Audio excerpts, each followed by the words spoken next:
Buenas noches o tardes noches. Es martes, son las 20 horas y estamos analizando la semana política junto a Juan Andrés Lagos, periodista, integrante de la Comisión Política del Partido Comunista de Chile. Y como lo hemos dicho en este último tiempo, cada día más famosillo, Juan Andrés. ¿Cómo está? Buenas noches o Hola, buenas hola tardes. Omar, buenas tardes. Aquí estamos a disposición. Oye, Juan Andrés, fíjate que esta semana se han dado noticias que son bien importantes, ¿ah? Situaciones que son, además que van cambiando o generando ciertos cambios en los cuadros internacionales, ¿no? Las elecciones en Francia, pero no solamente las elecciones en Francia, sino que el cuadro político que se está generando en Europa a partir de esto, ¿no? Con una derecha que se encamina o que logra un triunfo histórico y que habrá que ver si puede o no, ¿no es cierto?, sostener esa ventaja en la segunda vuelta con acuerdos que se están produciendo entre sectores del centro y algunas izquierdas, y con las variantes que se están armando en relación con eso.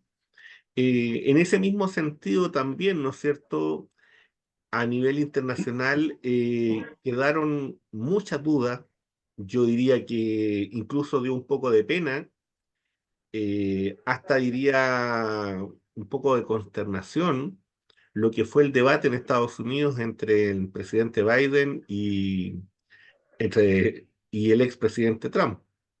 Dejó dudas por ambos lados, ¿no?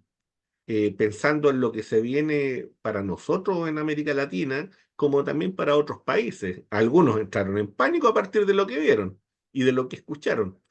¿Cómo ves tú, Juan Andrés, en el fondo ese contexto que se está dando, ¿no? Y que es tan particular? ¿Ahí está bien? Sí, ahí está bien. Oye, entonces decíamos, ¿no es cierto?, que estábamos con estos temas internacionales que son complejos. Estamos hablando, ¿no es cierto?, de esta elección que está en camino, ya sea en Europa, ¿no es cierto?, con esta irrupción de las derechas, particularmente en Francia, que genera una preocupación fuerte, y en Estados Unidos, ¿no es cierto?, este debate que no dejó conforme a nadie en realidad. Y por otro lado, a quienes observan esas posiciones, tanto desde América Latina como desde Europa y otros países, yo creo que vieron con bastante preocupación lo que se está comunicando y en el fondo el nivel que existe hoy día en la política norteamericana. ¿Cómo ves tú eso, Juan Andrés? Mira, yo respecto de Europa, Omar, agregar algunas cosas que me parece importante, ¿eh?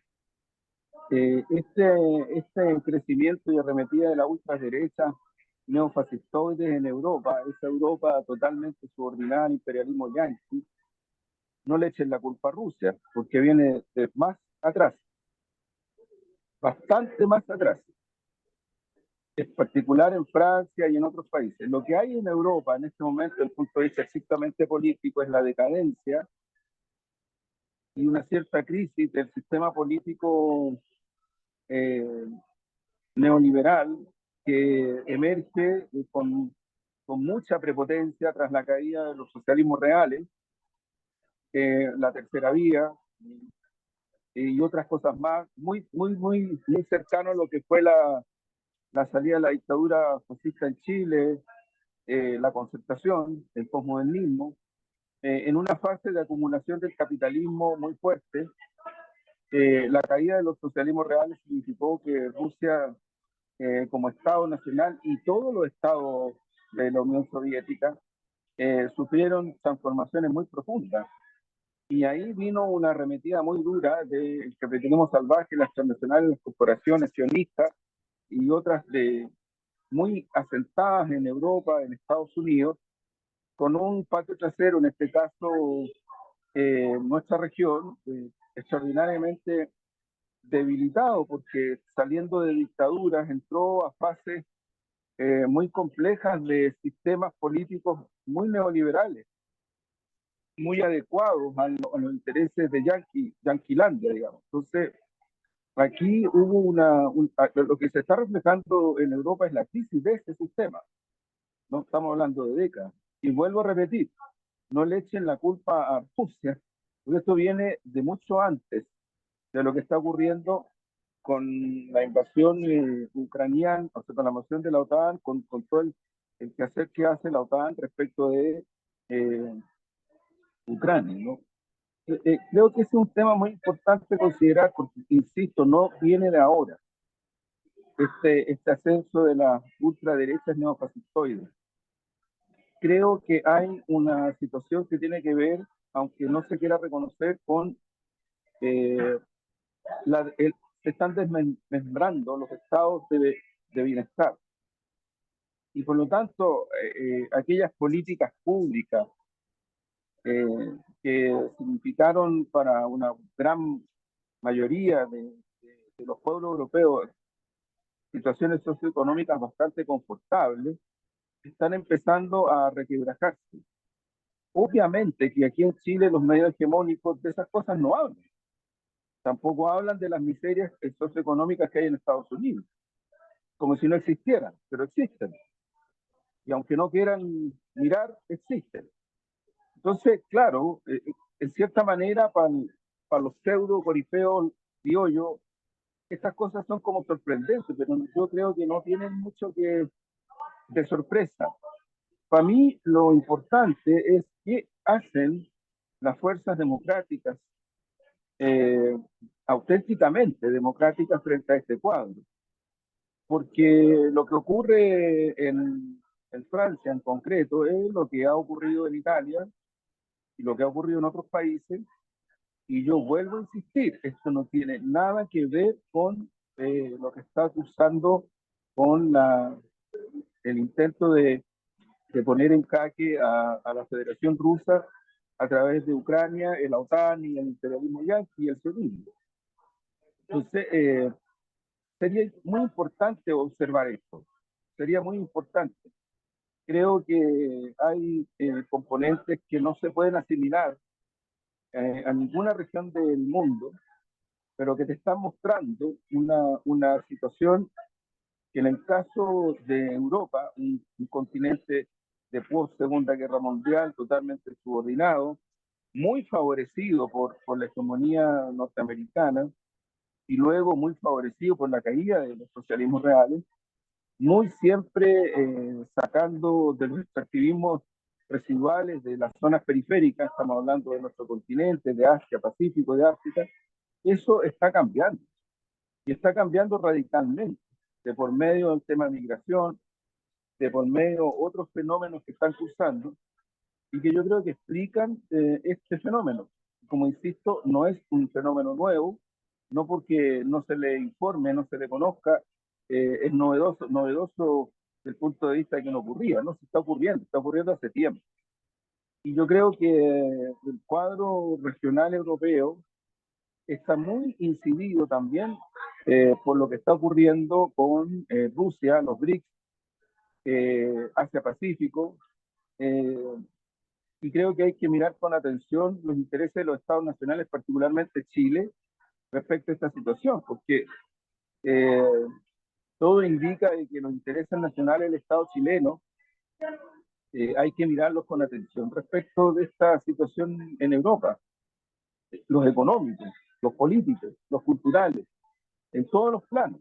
En todos los planos tenemos que tener una capacidad de reflexionar de una manera mucho más autónoma, de una manera mucho más referida a los intereses, vuelvo, aunque sea redundante, los intereses nacionales del Estado chileno, y observar con atención estos fenómenos que están tocando las campanas hace rato. ¿Eh? Yo insisto en este punto más, amigas y amigos que escuchan, insisto en este punto, esto no es nuevo. Si alguien cree que es nuevo, oye, la señora Le Pen lleva décadas, igual que Meloni, igual, o sea, no son personas que aparecieron o ni tampoco sus fuerzas políticas. Lo que pasa es que para sus intereses de clase, ideológicos, del punto de vista cómo ven el mundo esas personas, esas fuerzas políticas, lo que han hecho es eh, develar las crisis de los sistemas políticos postmodernos neoliberales, ¿no? Eso es lo que ha ocurrido.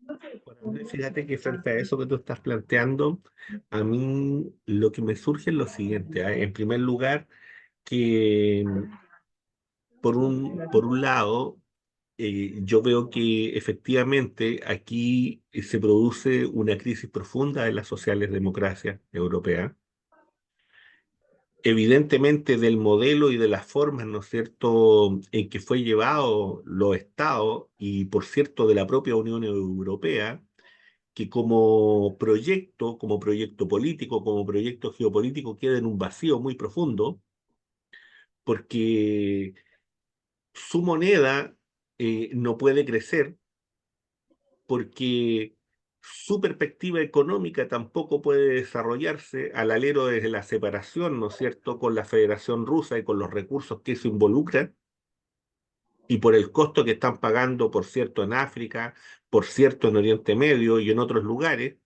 y por tanto quedan a la dependencia norteamericana, que es lo que está ocurriendo hoy. Y desde ese punto de vista pareciera ser que las sociales democracias no están hechas para cumplir las exigencias, ¿no es cierto?, que se está pidiendo para ello en este minuto. Y desde ese punto de vista son las ultraderechas. Y fíjate que esas ultraderechas, como se habla acá en Chile o en otros lados, no es que sean pro o afines a Putin, porque esas ultraderechas igual van a ir a cumplir las funciones predeterminadas, ¿no es cierto?, por los organismos internacionales y por su sentido guerrerista. Esa es la política que ha estado llevando, por ejemplo, en este último tiempo Meloni, si no ha sido muy distinto. Y eso es lo que va a hacer Le Pen, porque no va a ser distinto. Es más, va a ser la consecuencia ideológica de ese camino guerrerista, que necesita tener un conjunto de personas convencidas para eso. Y esas sociales democracias no son capaces de aportarlo en este minuto, como tampoco ese conjunto de Estados. Entonces se necesita, ¿no es cierto?, esa capacidad o esos elementos de construir unos ciertos procesos identitarios que tomen como enemigos, como adversarios, todo tipo de migración, pero también como enemigo de adversario a corto, a mediano y a largo plazo, ¿no es cierto?, a los vecinos de más al este. Eh, así es como yo lo veo. Ahora lo preocupante para mí es que desde el punto de vista de lo que para nosotros es lo más cercano, que es el Comando Sur, por cierto, aunque a muchos no les gusta hablar de él, no les gusta nombrarlo, ni les gusta decirlo, Como si no existiera. claro, como si no existiera, y a partir de eso el Comando Sur, ¿no es cierto?, toma presencia de una manera bastante sigilosa y de una manera, yo diría que un poco todavía anunciando, golpeando la ventana, ¿no es cierto?, en Bolivia. ¿Cómo viste tú este intento de golpe de Estado que yo lo veo, ¿no es cierto?, como una señal más de la necesidad del litio y de la urgencia del litio por parte de estas fuerzas, en el fondo, económicas, político-militares, ¿no? ¿Cómo ves tú eso, Juan Andrés?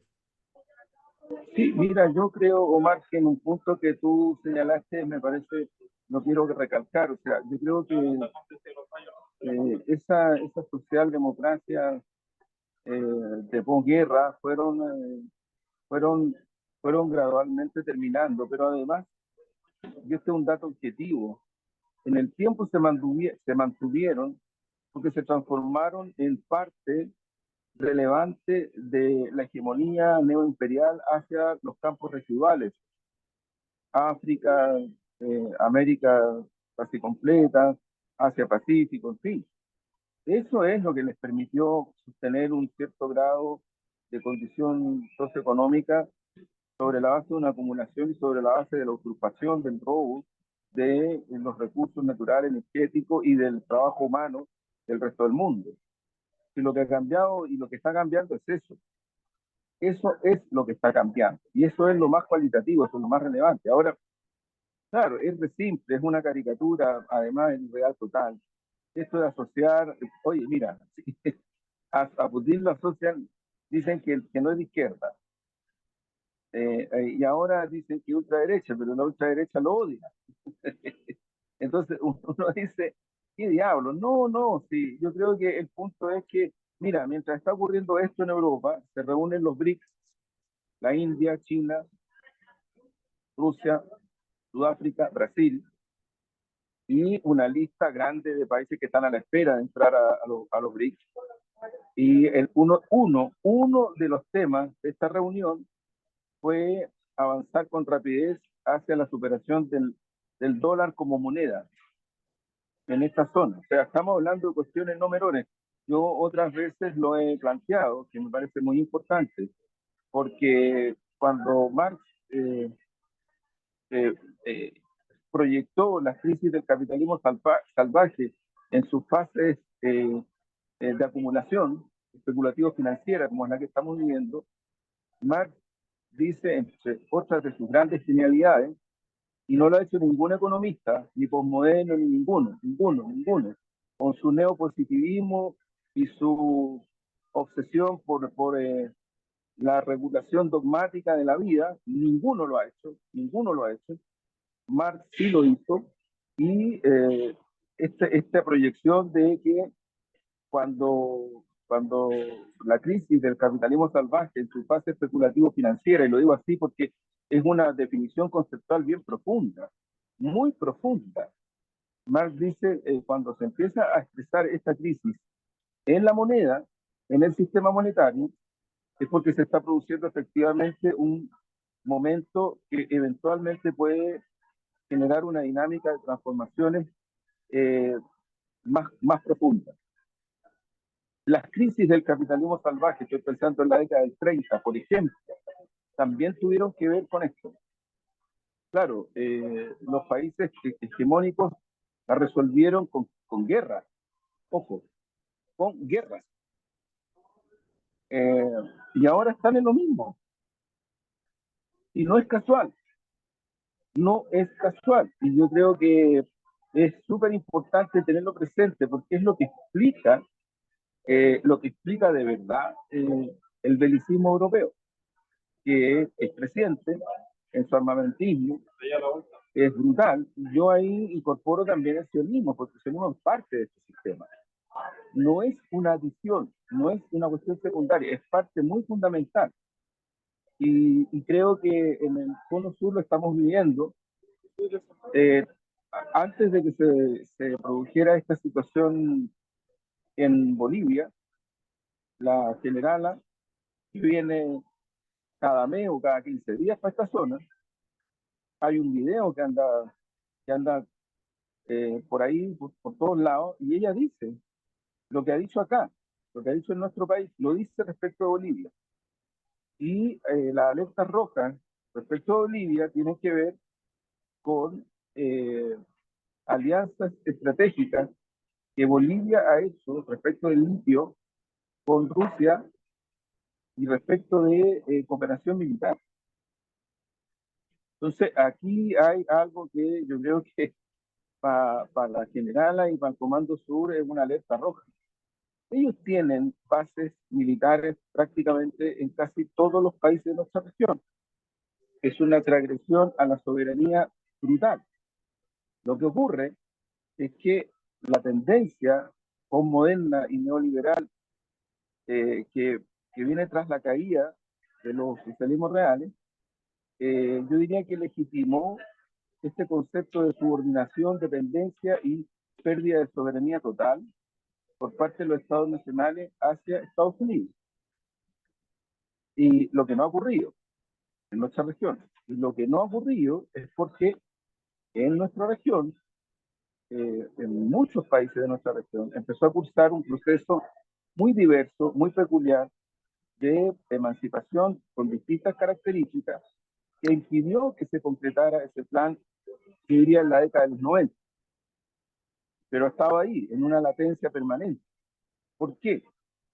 Porque se necesita pasar por arriba de esa soberanía de los estados nacionales para generar un proceso de acumulación distinto.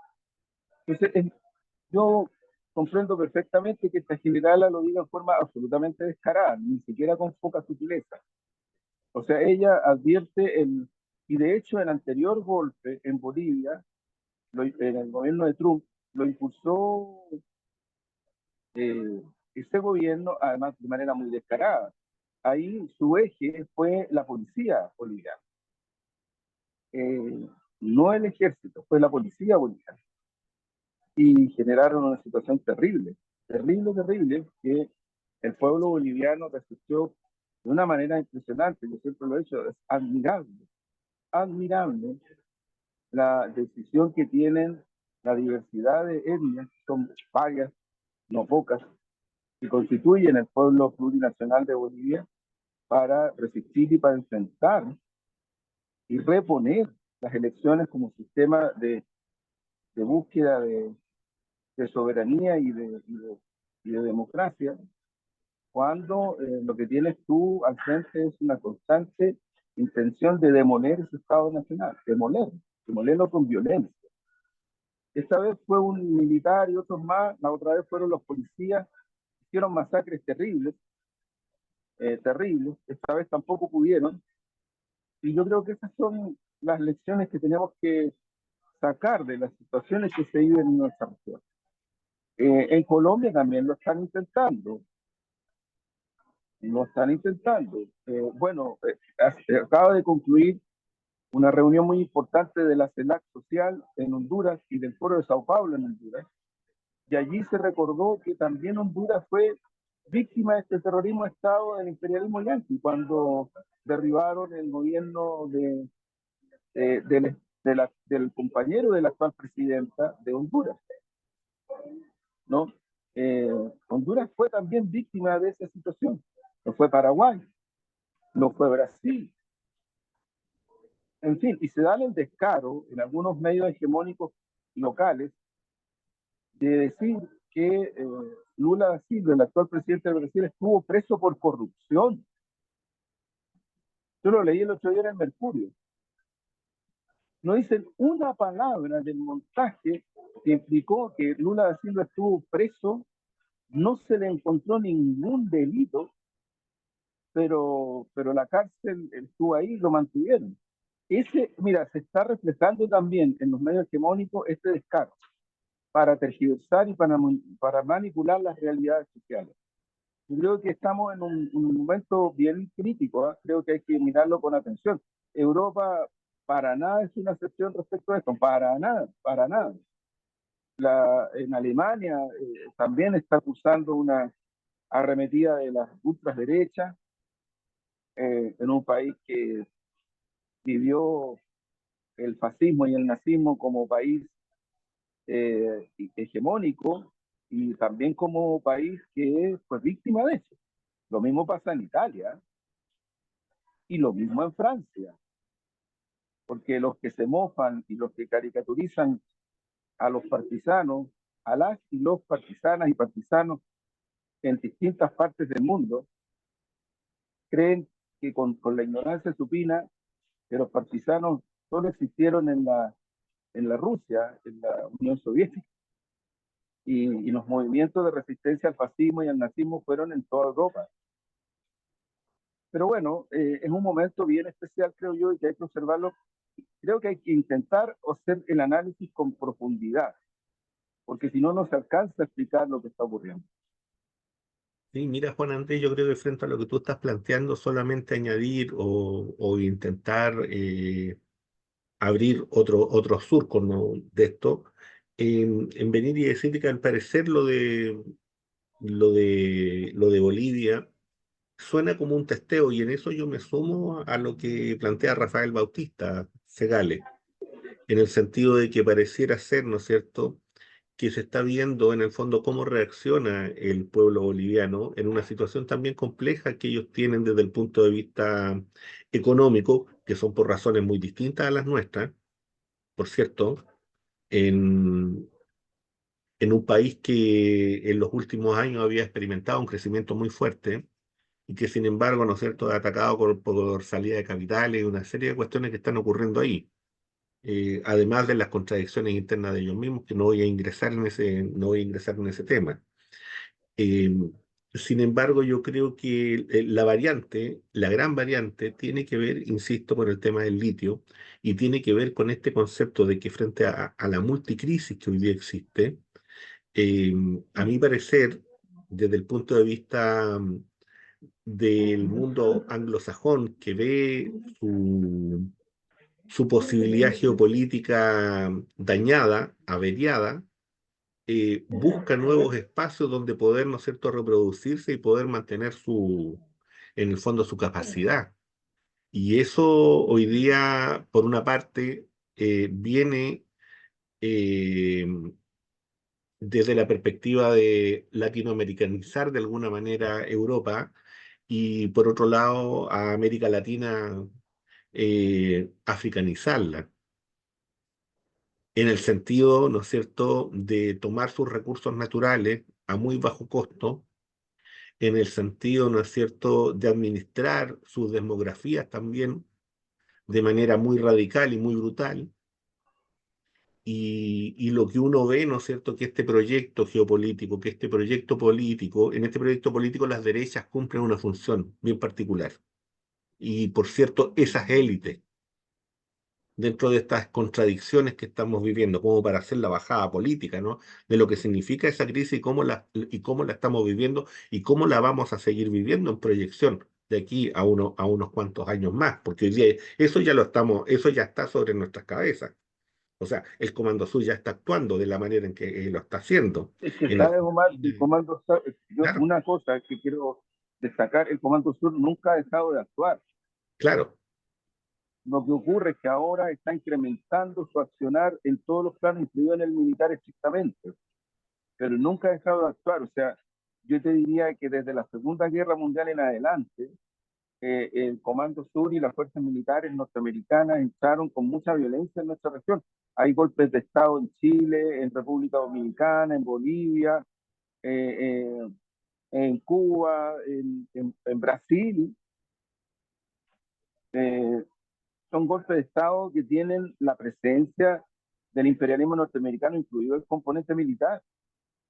Entonces creo que nunca hemos tenido una soberanía y nunca hemos tenido esa autonomía y esa independencia yo te diría que con los gobiernos populares, en el caso de la Unidad Popular, bueno, en Bolivia también hubo gobiernos de izquierda, en el caso de Perú, con gobiernos militares, pero con un claro signo progresista de izquierda.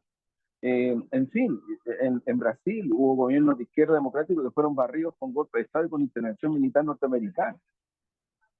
Y las bases militares, estoy pensando en Ecuador, en Paraguay, ahora se están metiendo en la zona austral, ahora quieren controlar la zona antártida más directamente, con presencia militar directa. Entonces no le echemos la culpa a Rusia. Eso es mentira. Y los que quieren entrar directamente a controlar la Antártida es Estados Unidos y Gran Bretaña. Y lo quieren hacer con control militar.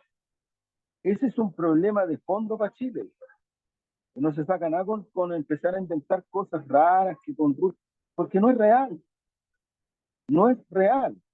Y, y, y yo creo que lo que está haciendo Estados Unidos en la zona austral, incluida la Antártida, y lo que está haciendo Gran Bretaña, es apurar el chanco porque yo no tengo duda que quieren crear las condiciones para poder hacerse del gas y del petróleo en esa zona del mundo, del agua, igual como Estados Unidos lo está haciendo con Gaza, lo hemos dicho otras veces.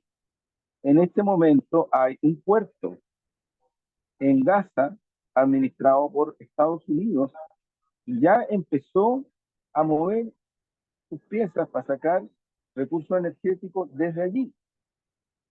Entonces, ¿por qué Estados Unidos e Israel y Ucrania son la cabeza de playa para negarse a que Palestina sea reconocido como Estado nacional en Naciones Unidas? Porque no podrían, desde el punto de vista del derecho internacional, desde el punto de vista de los países integrantes de Naciones Unidas, no podrían hacer lo que hacen en este momento con a Estados Unidos, instalar un puerto, no lo podrían hacer. Entonces, Estados Unidos no es cómplice, es protagonista del plan de exterminio en Gaza. Es protagonista.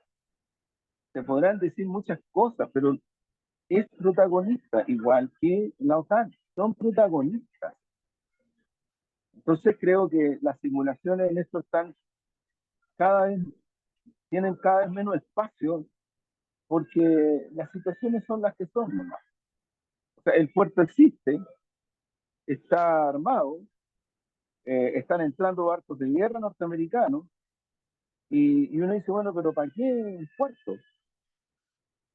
¿Para qué un puerto? ¿A quién le han pedido permiso? Muy distinto, pero muy distinto en lo que está ocurriendo en nuestra región, con donde la sociedad económica de China con todos los países de nuestra región, incluido Chile, es creciente. Y yo,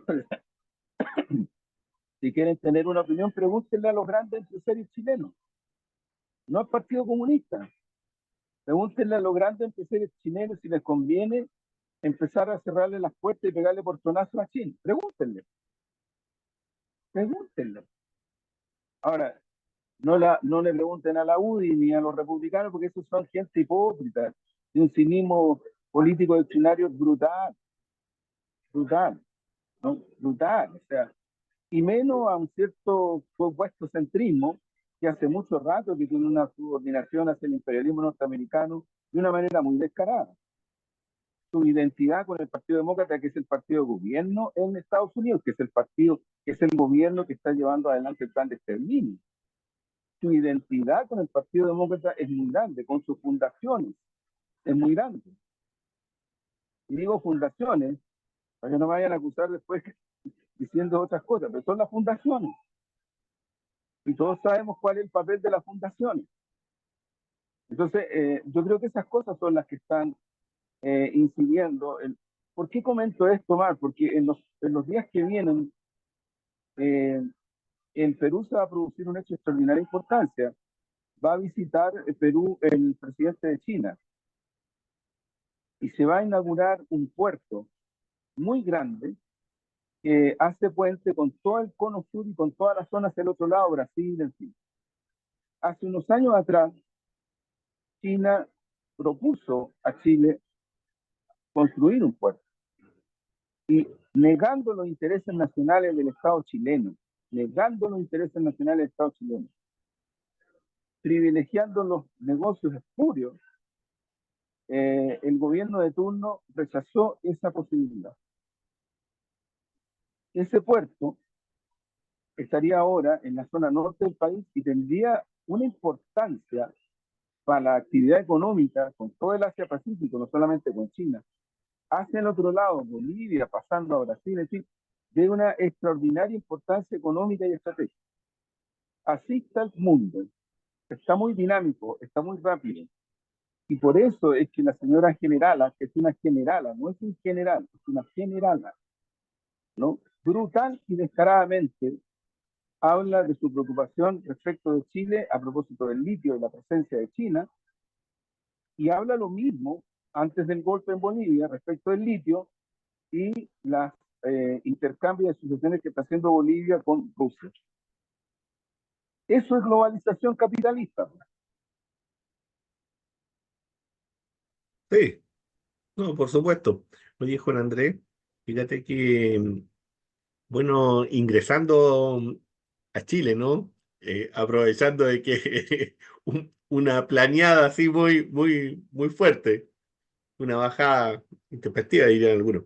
Eh, ¿Cómo viviste, cómo viste y cuál es el análisis que tú haces, ¿no? De cómo los medios de comunicación han tratado tu salida del, del ministerio, ¿no es cierto? De las asesorías que hacía el Ministerio del Interior. ¿Cómo viste eso? Porque uno tiene una cierta mirada, hace seguimiento. Bueno, pero me gustaría escucharte a ti, ¿cómo lo ves tú? Sí, Omar, mira, yo el otro día hice una entrevista en Radio Nuevo Mundo donde intenté explicar el contexto y el texto de esta situación, ¿no? Porque esto no es nuevo. Lo primero que quiero destacar, no es nuevo. Eh, yo fui asesor y no era, ahí sí que no era asesor externo, era asesor y formaba parte de equipos políticos del Ministerio del Interior en el gobierno de la nueva mayoría, donde el Partido Comunista era parte, como partido. y se vino una avalancha tremenda desde la UDI, de otros partidos, desde medios de comunicación como Bio Bio, se repitió la misma historia, la Tercera, el Mercurio, ¿no? Buscando formas que deslegitimaran la presencia del Partido Comunista del interior y personalizando, porque yo no he buscado el protagonismo, no lo he buscado. Aquí lo que ha habido es una personalización extrema, obsesiva y persecutoria. Eso es lo que ha habido. Y es cuestión de mirar la prensa nomás, porque yo no puedo inventar. Se generó una situación muy, muy fuerte, al punto que en ese contexto yo fui golpeado por sicarios, y digo sicarios porque la investigación que a mí se me explicó, no por fiscalía, sino que por otro organismo, eh, de, lo que me señalaron fue que había sido una acción del sicariato generada desde Punta Peuco. Entonces, bueno, eh, fui amenazado de muerte, eh, y eso no se detuvo, porque en el fondo lo que buscaban era golpear al gobierno de la presidenta Bachelet, golpear sus reformas y golpear, por cierto, al Partido Comunista, que sin tener una gran presencia en el gobierno tenía un reconocimiento y una incidencia. Eso ocurrió en el gobierno de la nueva mayoría, estamos hablando de bastante tiempo atrás. Y ahora, que somos parte de un gobierno de coalición, empezó lo mismo desde el primer día en que yo se conoció, se supo que yo estaba como asesor externo en la subsecretaría del Interior, no en el Ministerio del Interior así como cuerpo político, sino que en la subsecretaría del Interior, asesor externo, empezó la persecuta, ¿no? Los mismos medios, o sea, tampoco es que son distintos, los mismos medios, ex ante, eh, el Mercurio, la Tercera, Bio Bio, los mismos. ¿No? ¿Qué estaba haciendo yo ahí? ¿Qué es lo que hacía? En fin, una cuestión súper fuerte y bien brutal. Se profundizó en distintos momentos y yo diría que en los últimos meses especialmente esto agarró una violencia y una fuerza muy grande. Hasta que llegó la situación que derivó en mi salida de la Subsecretaría del Interior. Todas las versiones de prensa, todas, con la misma línea de mensaje. Juan Andrés Lago sale de la Secretaría del Interior por su apoyo a Jadwe, a Daniel Jadwe, por sus declaraciones sobre el estallido y por sus declaraciones sobre Venezuela. Pero es solo un punto, si no es Venezuela. Y esto se repite, y se repite en todas las versiones. Eh, Esa es la razón de mi salida, no es otra. Yo en la Subsecretaría del Interior, Omar, lo he dicho en estos días, tengo más que tranquila mi conciencia, porque lo que hice fue trabajar fuertemente en temas referidos al combate al crimen organizado, al narcotráfico y a flagelos de esa dimensión. Mis aportes en la Subsecretaría del Interior, desde el punto de vista de textos, informaciones, sugerencias, propuestas, tienen la mayoría que ver con estos asuntos, la mayoría. Y esto tampoco es tan nuevo porque yo esto lo vengo haciendo desde mucho tiempo atrás, mucho antes de que fuéramos gobierno. También en el gobierno la nueva mayoría, pero incluso antes yo ya estaba involucrado en estos temas que me parece son gravísimos para la soberanía del Estado chileno, son gravísimos porque dañan a la población de una manera brutal, eh, porque apuntan en la dirección de debilitar la democracia y el Estado de Derecho, y lo estamos viendo todos los días con crímenes, cosas atroces, lo estamos viendo con temas de marginalidad, porque este no es un tema que se pueda resolver solo con carabineros y con policía. Este es un tema mucho más complejo para la sociedad chilena, que además es una sociedad muy desigual. Esta sociedad con su desigualdad, desde los 90 en adelante, porque aunque le duele a algunos, que les duele y se ríen y se mofan, el narcotráfico y particularmente el tráfico de coca en Chile llegó a lugares insospechados, a índices insospechados bajo la dictadura del terrorista Pinochet y la derecha terrorista. Ahí se hizo fuerte el narcotráfico y el lavado de dinero. Yo lamento que la izquierda chilena, incluido mi partido, frente a estos temas, estemos reaccionando demasiado lento y tardío. Yo lo lamento porque no digo que ahora, porque ahora si hay algo que yo valoro de las decisiones que ha tomado el presidente Boris y el gobierno, particularmente después de los primeros 6 meses. Después de los primeros 6 meses, es que se han ido tomando medidas que no había tomado ningún gobierno de los 90 en adelante. Ninguno, ninguno. Y qué duda cabe que en un país donde prácticamente en todas las regiones tú tienes campamentos, campamentos con una desigualdad y con una marginalidad brutal, donde adentro hay control del narcotráfico, donde tú tienes sistemas donde hay negocios brutales, lavado de dinero, apuestas, sistemas financieros, inmobiliarias, casinos.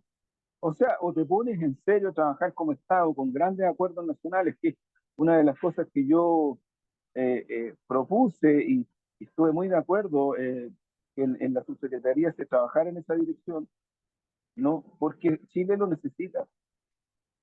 Y a mí me gustaría que por justicia y por certeza y por verdad, si alguien quisiera evaluar mi comportamiento en la subsecretaría fuera con esto, no con las caricaturas que han hecho durante todos estos días, porque en el fondo, incluido el señor Gumuso, que hace un artículo brutal, una caricatura tremenda, o sea, bueno, pero él tiene todo el espacio para hacerlo, así como otros más, pero, pero son cuestiones falsas, son cuestiones mentirosas, no, son cuestiones falsas y mentirosas.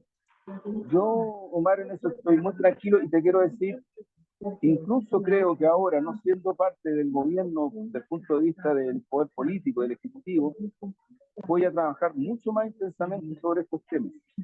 Ya estoy en red conversando con distintas personas que trabajan en esto y vamos a empezar a entregar propuestas y productos y sacar adelante muchas cosas que yo creo que hay que hacerlas por el bien del país. Aquí, por ejemplo, hay una situación que yo creo que hay que enfrentarla.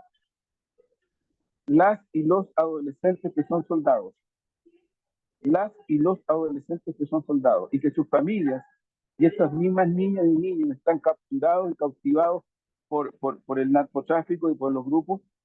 Y ocurre que en este egoísmo neoliberal que a veces encontramos, prácticamente como si no existieran, como si no existieran. Tú a esas familias, la única forma de ayudarlas es con un plan nacional que tenga que ver con todos los aspectos que implican sacarlos de la marginalidad y sacarlos del control que tienen los narcos de las familias.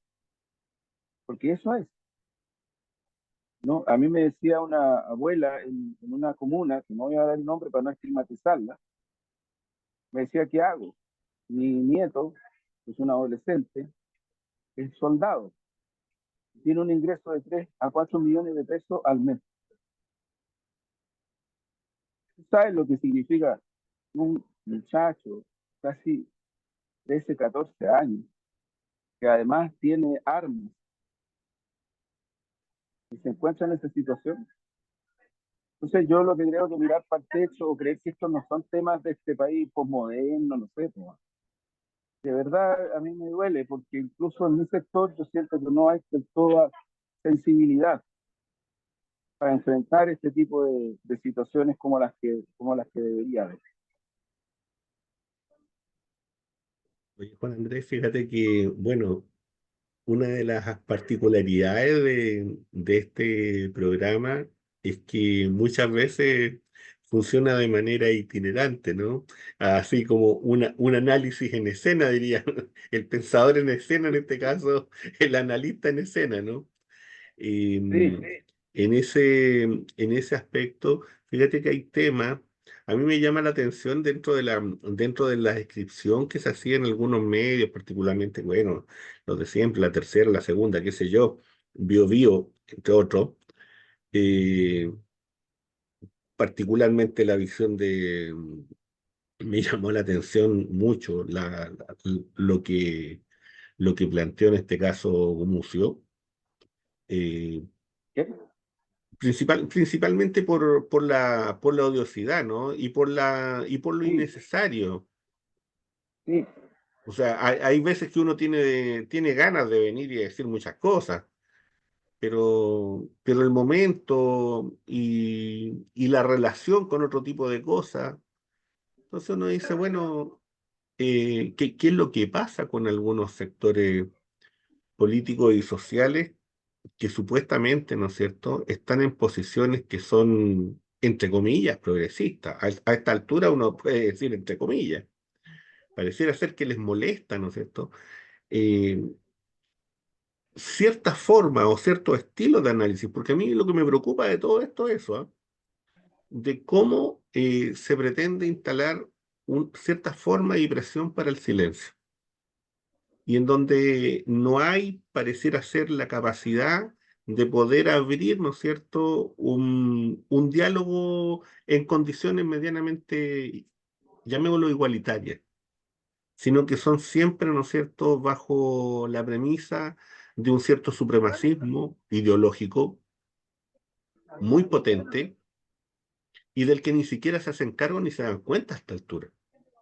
A mí eso es un tema que realmente cuando lo leo, cuando lo analizo, porque incluso se llega a situaciones que son bárbaras y que uno a veces no los quiere ni siquiera decir. Yo lo dije en un tuit, en sus memorias que son a su gusto. El señor Gumucio viene y dice, bueno, lo que pasa es que Churchill era un niño solitario, especial.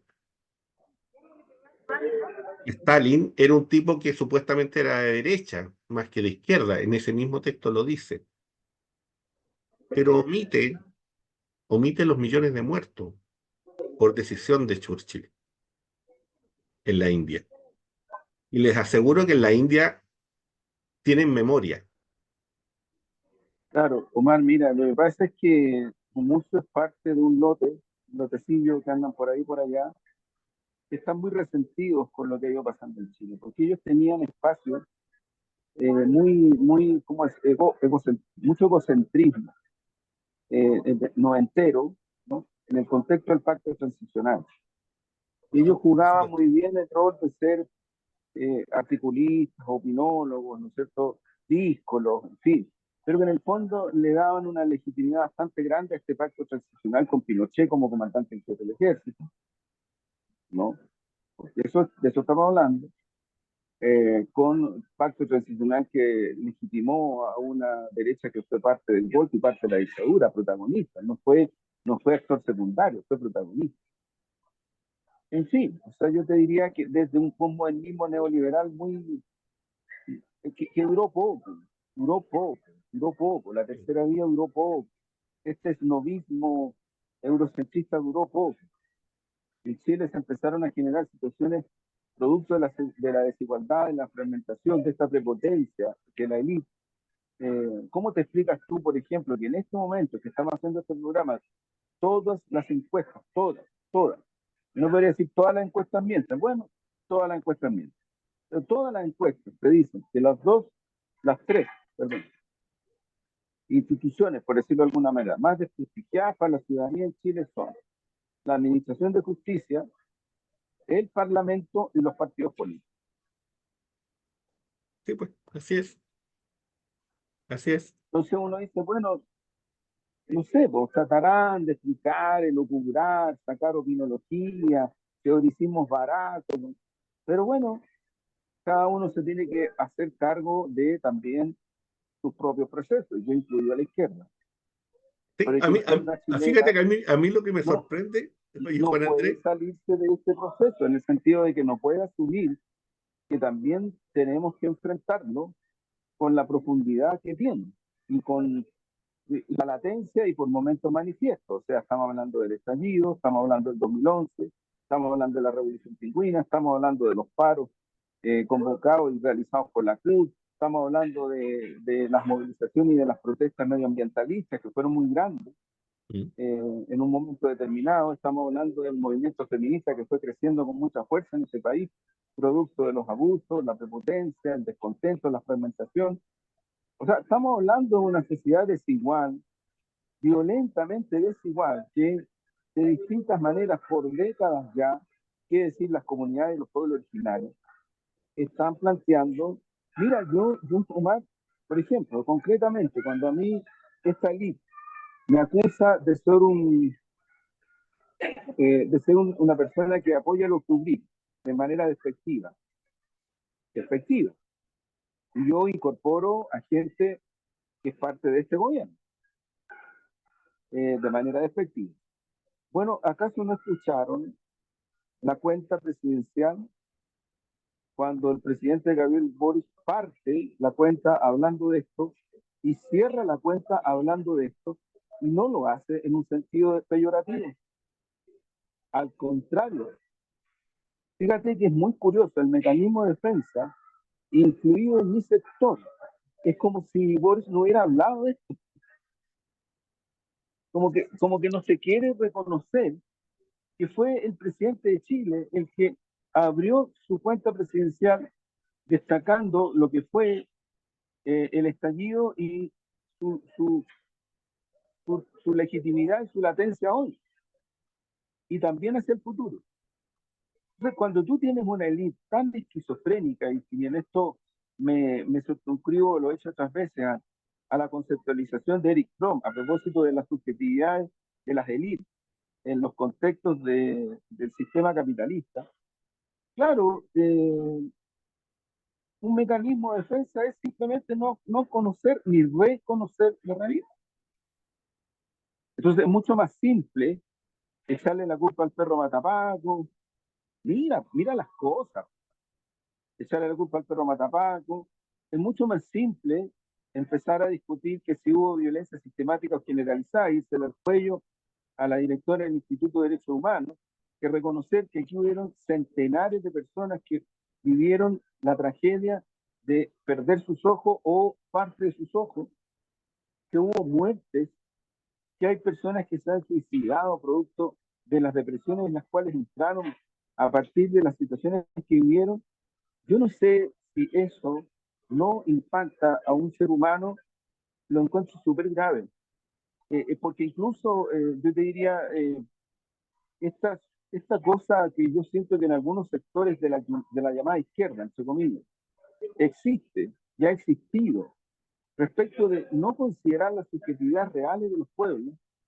Eso terminó también en el caso de las alternativas de izquierda en un desconocimiento bastante grande de lo que han significado las luchas populares. O sea, si hay algo que yo creo que le ha permitido a la Revolución China, a la Revolución Vietnamita y otras, a la cubana, que decir, a la nicaragüense, que tanto se le cuestiona, sobrevivir a tanta agresión es porque a Venezuela, por cierto, es porque una parte muy importante de esos pueblos han ido construyendo en su lucha, en su resistencia y en su emancipación las subjetividades que hoy día hacen de que esos procesos políticos se expresen en la participación, en las elecciones, en la construcción de esos sistemas. Yo creo que tenemos Bolivia. Yo creo que nosotros en Chile tenemos que bajar un poquito, como dicen del pony,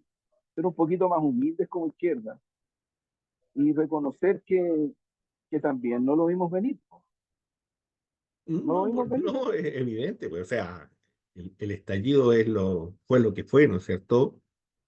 Está todavía latente, y digo que está latente en el sentido de de las consecuencias políticas del análisis político que hay que hacer a raíz de esa situación. De eso es lo que estoy hablando, por favor.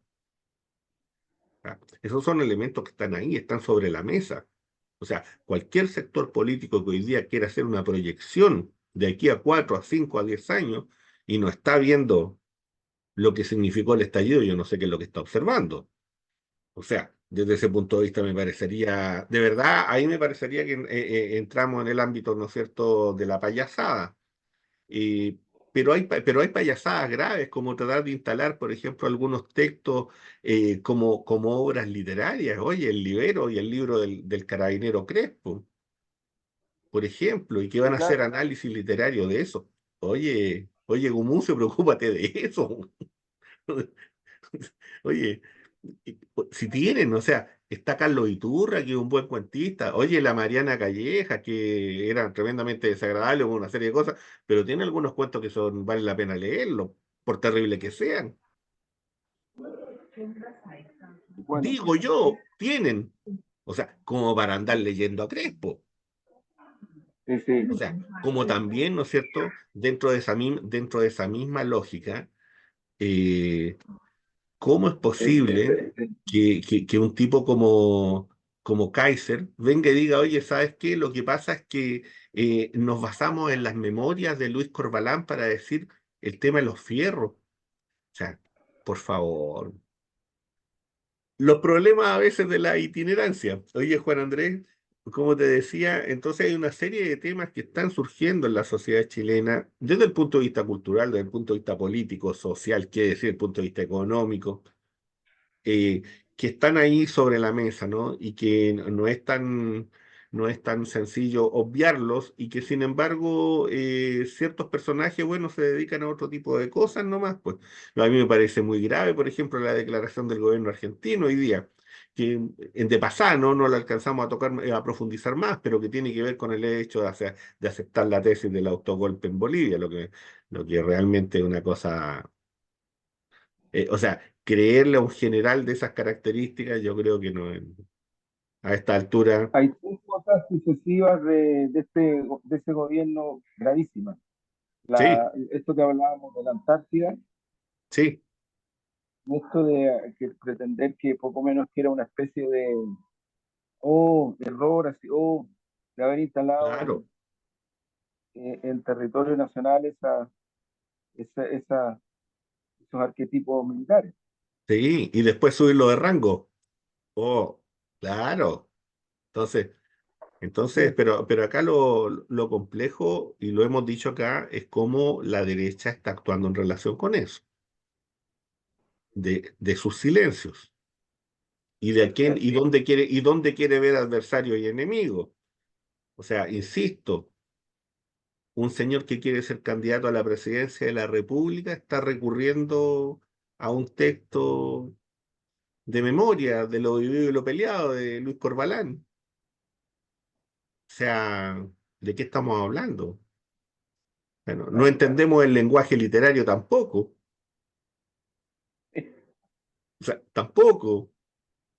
Entonces, yo ahí uno queda sorprendido, ¿no? Porque está bien que se quiera tener una posición, ¿no es cierto?, con lo que se quiera justificar la exclusión y la persecución incluso. Está bien, bien.